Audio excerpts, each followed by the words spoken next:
Every video found on YouTube discussing APR tunes is only discussing the short-term quality or reviews. So what is it like to live with an APR tune long-term? Stick around and find out. This is my Tornado Red 2016 Jetta Sport.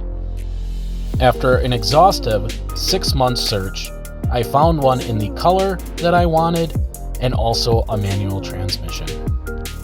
It was purchased as a fuel-efficient daily driver, but also was something that had modability. After significant research, I went to Frank Ridenour of European Performance Group to get set up with a tune. He installed the APR Stage 1 91 octane tune, which has been fun. To add reliability to the tune, I added coil packs from an Audi RS3 and spark plugs from an Audi RS7. A cold air intake from Integrated Engineering, which improved airflow and also added sweet turbo noises, and Continental Extreme Contact tires for grip. I purchased the car in April of 2018 with 9,000 miles on it, and 3 months later, with 15,000 miles, went and got the tune. I can tell you that initially I absolutely loved the tune. It was everything I thought it could be, and more. A car that from the factory was not very impressively on power numbers, on acceleration, suddenly woke up. The car's 0 to 60 time dropped under 6 seconds, which is impressive for what amounts to just a gas-sipping car. Also, the quarter-mile time decreased from low 15 seconds to somewhere in the high 13-second range, which, let's be honest, isn't blazingly fast, but for a car that is just an economy car, is really, really good. Another thing about the tune is the increased fuel economy that I received after getting it done. If I'm easy on the throttle, I have seen over 40 miles per gallon pretty consistently, and at times over 45 under the right circumstances.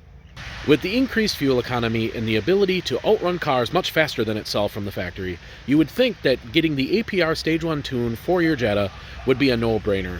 However, there are lots and lots of complaints about this tune on forums. And let me be clear and honest about this. I have not received any compensation from APR to do this review.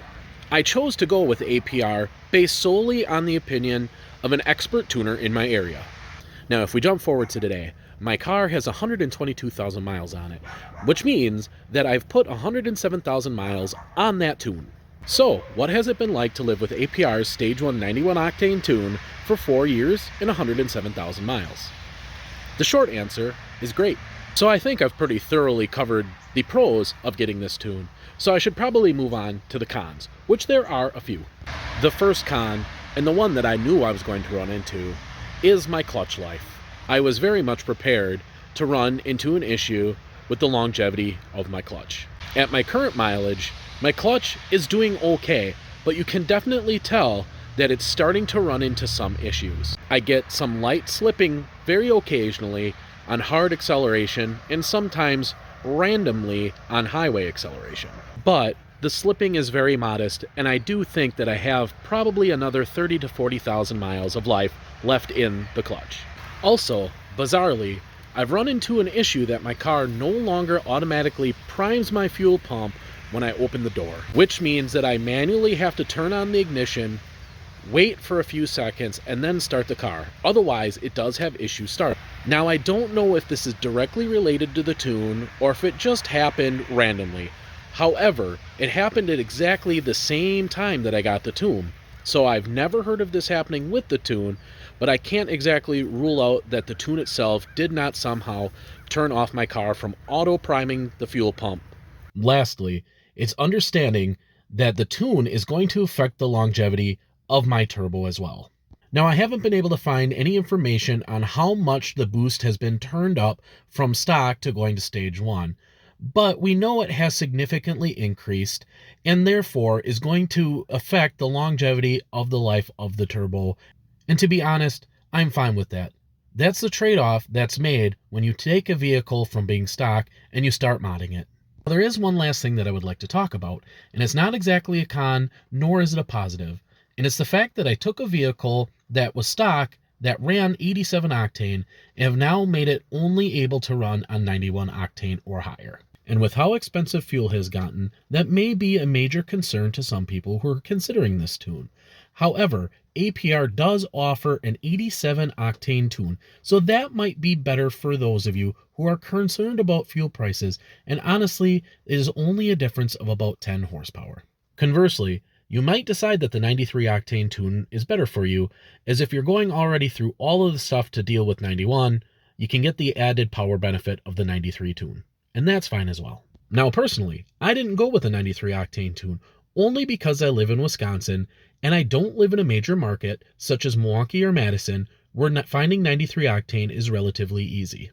Ultimately, it's up to you on deciding what tune is right for you.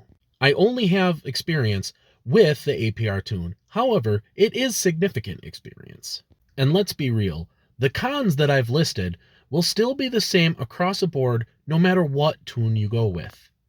Now, if I were asked today if I would change my decision 4 years ago to go with the APR tune, would I? And the answer is no. I absolutely love the tune. It's been reliable, and it's really brought out a lot of fun in a car that was relatively lifeless. At this point, I am looking forward to another 107,000 miles with this tune, albeit with an upgraded clutch in my future. As always, thank you for watching, and if you liked what you saw, make sure to like and subscribe.